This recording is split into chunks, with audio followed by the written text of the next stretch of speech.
Jamie, Evan ya. Dari mana? dari Nias. Nias Utara ya. Utara. Aku Nias Selatan. Dari Oke, Nias Selatan. siap. Kamu di sini berapa lama? Sudah mau hampir 3 tahun. Oh, 3 tahun. 3 tahun. Tulufake ya? Yes. Kita campur-campur ya. Biar aman. Berarti Tulufake Jogja ya? Danuniha. Danuniha sebenarnya kan terkendala sebenarnya pada. Jadi kita di 2000 sebenarnya kan kita lulusnya di 2021. Sebenarnya 2021 itu udah berangkat menuju ke Jogja. Oh. Tetapi karena diakibatkan karena COVID 2019 yang berkelanjutan sampai 2022. Iya, 22 ya. Jadi masuk di sekitar hampir 2022 baru nyampe di Jogja. Jadi kita sama-sama dari Nias gitu ya. Tentu garis besarnya ada perbedaan antara bahasa Nias Selatan, Nias Barat, mungkin juga Nias Utara, dan kemudian kota Gunung Stoli. Jadi mulai dari logatnya, aksennya gitu. Jadi overall kalau kita dari Nias itu, jadi memang kita tetap saudara, ya kan? Kalau kita dari Nias, kita merantau di negeri orang gitu ya kan. Kalau kita ketemu sama orang Nias, kita pasti senang. Karena kita menganggap itu saudara kita. Karena kita berasal dari kota yang sama, dari daerah yang sama. Tentu teman-teman juga di luar sana yang daerahnya sama, tentu kalau ketemu di negeri orang pasti kita senang. Kita menyambut dengan sukacita ya kan, karena kita bertemu dengan keluarga kita yang satu daerah sama kita gitu. Kamu di Jogja kegiatannya apa? Lebih ke ini sih bang, kuliah sama sambil kerja. Kuliah semester berapa? 8. Semester 8. Jurusan apa? Jurusan teknik sipil bang. Teknik sipil ya. Di Universitas Kristen Immanuel. Universitas Kristen Immanuel gitu ya. Berarti udah 4 tahun di UKRIM ya di sini ya. Betul. Berarti sebelum kuliah, berarti SD, SMP, SMA berarti di Nias ya? Nias, tetap Nias. Oh gitu, pas mau kuliah langsung daftar di universitas. Soalnya sih bang, kemarin tuh bukan kian di Jogja. Rencana kemarin tuh Gunung Stoli sama IKIP itu ya? IKIP ya? Iya, sama ke Jakarta. Kan terus karena kan banyak ini kan evaluasi dari paman, dari orang-orang luar. Ada saran-saran gitu ya? Saran gini gitu. Kamu kesini nanti ada orang tua, ada orang paman. Oh, di Jogja ada keluarga ya? Abang. Oh, ada abang. Abang kandung. Abang kandung. Iya. Kerja di sini. Oh, udah lama di sini di Jogja. Iya. Kalau di Jakarta ada paman asli. Paman asliku sama saudara mama. Oh, berarti saudari dari mama ya? Iya, saudara mama kandung di Jakarta. Makanya kan kemarin tuh sempat mau ke Jakarta buat ini ngampus. Soalnya buat kuliah di sana. Kenapa aku nolak buat ngampus di sana? Dikarenakan karena kan biaya di Jakarta kan bukan main-main. Betul, biaya hidup ya. Iya, fantastis sih. Memang ginilah, uang kontrakan aja sekarang. Jogja itu minimal 500 loh bang buat laki-laki. Paling tinggi. Iya, 500 lah di Jogja. Iya, paling kecil di Jakarta itu 800. Paling kecil. 700 ada 700 juga. 700 memang ada, tapi dengan kondisi yang iya. Kalau 500 tuh udah include dengan berbagai barang-barang gitu loh. Oh, semisalnya kan yang 500 tuh udah include dengan wifi-nya. Sudah ada. Iya, udah include dengan ada kasurnya, meja dengan kursinya, dengan ada tempat kasurnya. Tapi kasurnya belum ada kan? Kalau di Jogja yang 500 kan belum. Ya, kalau 500 sekarang kan kayak belum kepikiran. Tapi kan yang 500 itu udah include semua kayak uang kos, wifi, sama uang listrik. Ya, gitulah bang. Oh, jadi totalnya 500 ya. Iya. Buat wifi, buat listrik segala macam. Jadi bayarnya sebulan 500 kalau di Jogja ya. Selain itu juga bisa, kalau misalnya kita dapat uang 10.000 nih, kita bisa makan loh. Betul. Ya kan? Bisa nasi telur gitu. Kalau nasi ayam mungkin belum dapat ya kalau di Jogja, soalnya minimal 12.000 ada. Kalau 12.000 loh nasi ayam itu dapat loh. Dapat 12.000 nasi ayam. Jakarta, wah nggak dapat itu nasi ayam 12.000 di Jakarta, nggak mungkin. Betul. Mungkin minimal 17.000 atau 15.000 ke atas lah pokoknya. Iya. Ya kan? Karena kan aku juga bingung Bang. Kemarin tuh karena ajukan dari paman, jadi kan aku kayak dilema gitu Bang, antara Jogja dengan Jakarta. Oh iya, karena sama-sama baik juga. Iya, sama-sama baik. Soalnya kan kalau di Jogja ada abang. Ada abang, kalau di Jakarta sendiri ada paman. Iya, kalau dari paman, dari ke Jakarta ada paman. Ada orang saudara ini, saudara mama yang jagain. Oh iya. Jadi kayak kita buat makan pun udah terjamin gitu loh. Iya. Nah, sedangkan di Jogja kan kayak memang tidak terjamin, tapi kan memang karena Jogja itu kan istimewa. Makanya itu istimewa Bang, karena perkuliahannya itu banyak. Terus kota pelajar ya. Iya. Jogja kota pelajar. Kan kulinernya itu memang sangat-sangat murah-murah gitu loh. Dan variatif ya. Ya, betul. Variatif, jadi banyak, tinggal milih kan. Betul. Ada nasi Padang tentunya. Betul. Di Jogja, ngomong-ngomong, di Jogja ada makanan khasnya sih nggak? Kulineran khasnya sih nggak? Nggak ada ya? Untuk saat ini belum ada. Saya ada di Jogja ini belum ada. Belum ada. Sebenarnya sih kepengen sih Bang, kayak. Jadi nanti kita berdua, kita buat rumah makan Nias gitu ya kan? Rencana. Oke, gitu ya kan? Kedepannya. Jadi kan kamu bosnya tapi. Wah, jangan. Bosnya aku manajer ya, gimana ya? Kalau aku ini jadi bosnya, wah, yang rencanain siapa, yang buat siapa? Ya, gitu. Biasanya bangkrut kita. Uangnya udah nggak ada ya kan? Betul. Dimakan ya kan, kayak gitu. Omset habis ya kan, setiap hari dugem ya kan, jangan ya, ambil ya, jangan ya. Nggak boleh narkoba. Kalau untuk hal-hal yang ke situ belum ada. Jangan. Pernah sampai terjerumus, hampir ya. Itu dulu aku ini pernah masuk slot. Wah. Itu dulu masih di Nias. Dengan kan di Nias kan dengan pembayarannya yang sangat murah gitu loh. Yang 20.000 dengan dapat ini, dapat itu, 20.000 itu dengan dapat yang kayak nyampe 500, 10.000 dapat 100. Kan kayak kan zaman kalau menggiurkan kan. Iya, karena kan di zaman-zaman sekarang kan dengan harga yang segitu kan banyak wow gitu loh. Iya. Jadi ini uang nih, duit nih ya, uang nih ya kan, kayak gitu. Manen kita ini ya kan. Jadi teman-teman jangan ngeslot kayak saya. Ya, jangan ngeslot. Itu judi, sama judi online, judol ya kan? Iya. Judi online. Jadi tidak ada orang kaya hasil dari judi, gak ada. Pasti meskipun ini Bang, meskipun ada, itu dengan jalur ada hukumnya. Ada kayak kita buat ini, kita dilindungi dari hukum. Karena kan maksudnya gimana ini? Karena kan menurut yang informasi yang saya dapatkan, kayak adalah beberapa artis yang mempromosikan suatu aplikasi judi, tapi dengan publik ya Bang. Sedangkan judi ini kan dilarang pemerintah dilarang. Tapi di sisi lain mereka tidak pernah kayak wah ini ditangkap, nggak ada. Padahal public figure yang mempromosikan aplikasi itu kan, tapi nggak ditangkap sampai sekarang. Betul. Gitu. Tapi dengan mengapa orang Indonesia kebanyakan kayak wah aku memilih judi deh, banyak duitnya ini segala macam. Bodoh. Iya. Bodoh. Kenapa?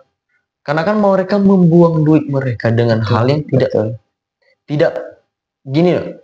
Karena kan kita punya duit nih 100. kita judikan 50. Belum tentu 50 itu balik. Iya. Meskipun balik, rungkanya berapa gitu loh. Iya.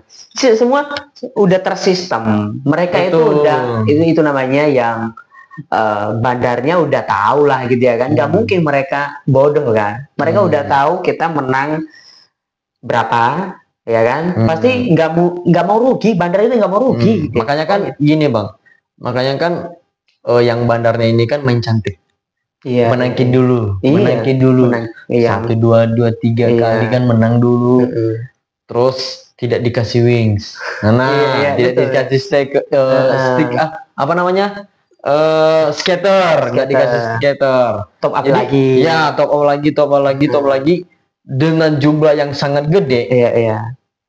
Itulah yang membuat mereka kayak miskinkan Indonesia. Betul. Karena kita masih penasaran. Ya mungkin setelah ini aku menang. Padahal kalah lagi, ya kan? Gini, Mbak. Aku pernah lihat teman, banyak teman. Dia ngasih 300, bet 500. Oh iya. Sekali spin itu langsung hilang loh bang. Hilang. Asli. Iya makanya. Tapi gini, bingung bang. Soalnya mau nasihatin tapi nggak bisa. Oh gitu. Kayak terserah lah kalian mau kalian rusak mau itu kalian yang tahu. Karena kan jujur bang, aku pernah terjerat bang dalam situ. Jadi kamu ngajuin pinjaman online gitu? Iya. Kamu ngajuin berapa ratus? Kemarin tuh 500 ribu. Nah, setelah itu?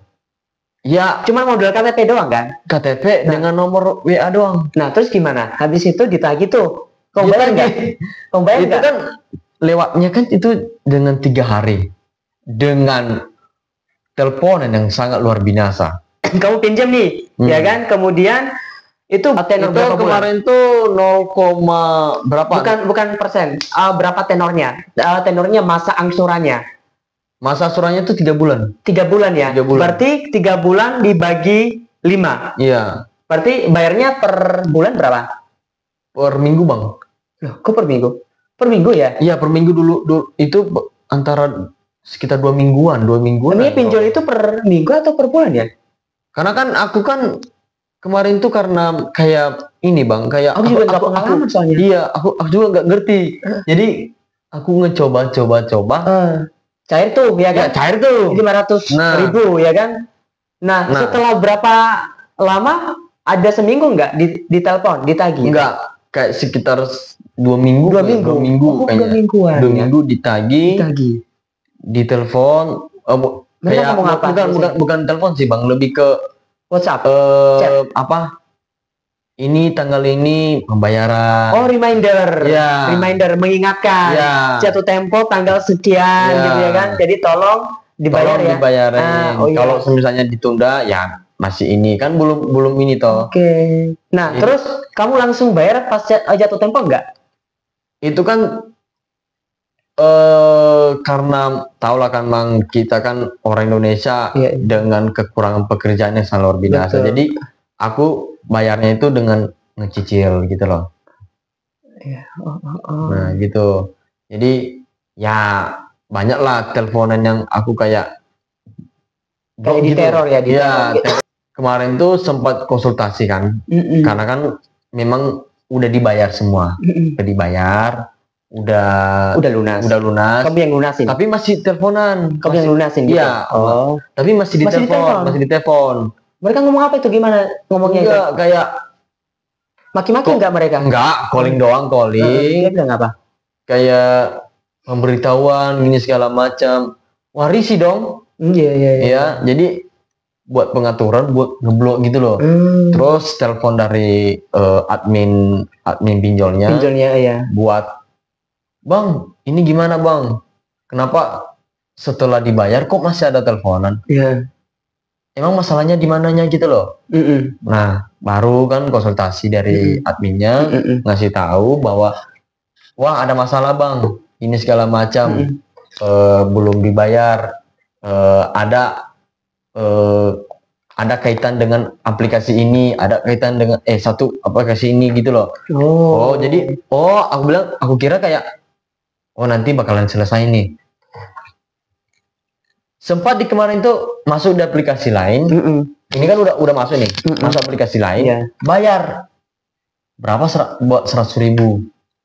100.000, oke, udah dibayar. Wah, masih ada tagihan, bangke memang ini masa nih.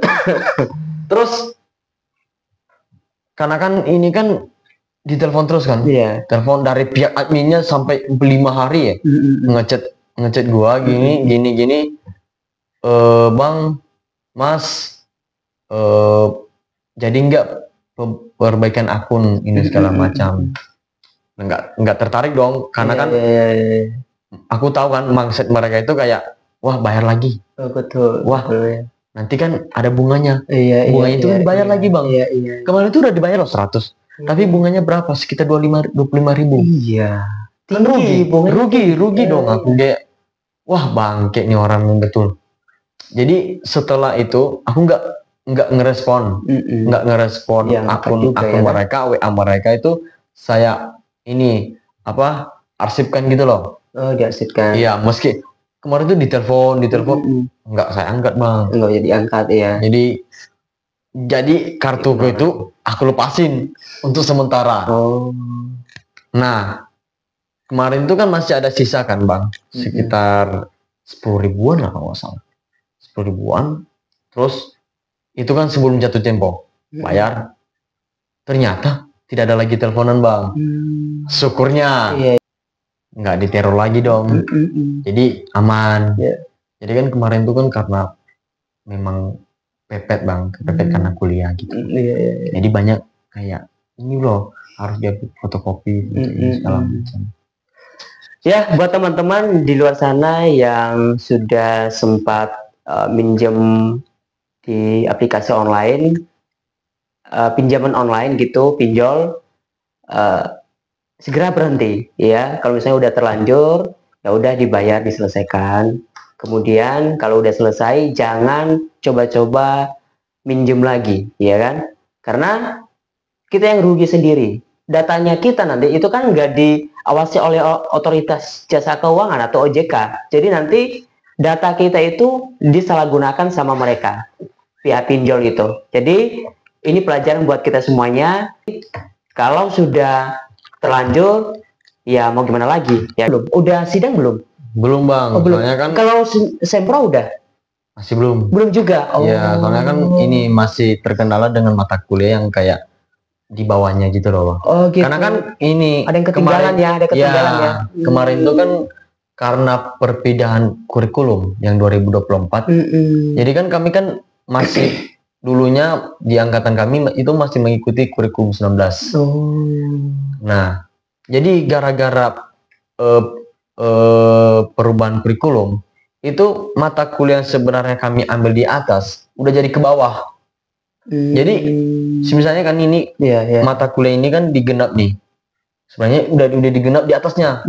Nah di atasnya itu udah memang kayak dirubah gitu loh. Kayak mata kuliah ini udah di semester bawah, jadi otomatis kami kayak di atas itu ada mata kuliah baru lagi. Jadi kami ngulang kayak ambil mata kuliah bawah gitu lagi loh bang. Kayak mata kuliah itu kami ambil lagi di bawah, ngulang itu lagi. Makanya kebanyakan kenapa di angkatan 21 banyak yang ngambil skripsi itu di semester 7-an, di semester 8 baru ambil skripsi. Karena biasanya kan kalau udah semester 8 gitu ya, semester 7 ya, sebenarnya udah mulai nyusun tuh, udah mulai sempro kan, seminar proposal. Kemudian di semester 8 itu udah mulai menyusun skripsi segala macam, udah majuin judul, udah ada judulnya, kemudian tinggal nunggu sidang kalau udah selesai skripsinya dari bab 1 sampai bab 5 biasanya kan gitu. Jadi banyak mahasiswa, bukan hanya kamu juga, tapi ada banyak mahasiswa juga yang memang agak telat selesainya. Kenapa? Karena mungkin dari awal ada banyak faktor juga. Yang pertama mungkin ngambil cuti, ya kan, 1 atau 2 semester, dan mungkin ya kendala biaya keuangan, ya kan, jadi sehingga berhenti dulu, gitu segala macam. Dan kemudian mungkin karena mengabaikan juga, jadi mungkin selama ini kita lebih fokus hal-hal yang lain dan sehingga studi kita terbengkalai jadinya. Oke, habis ini kamu langsung mau keluar, Bang. Oh, keluar ya, makan ya nanti. Oh, belum makan. Betul. Oh, belum makan, ya udah, daripada nanti kamu kelaparan, ya udah cari makan dulu di sana. Oke, terima kasih. Siap. Buat ngobrolnya malam ini. Semoga sehat terus, sukses terus, kuliahnya diselesaikan. Oke, siap.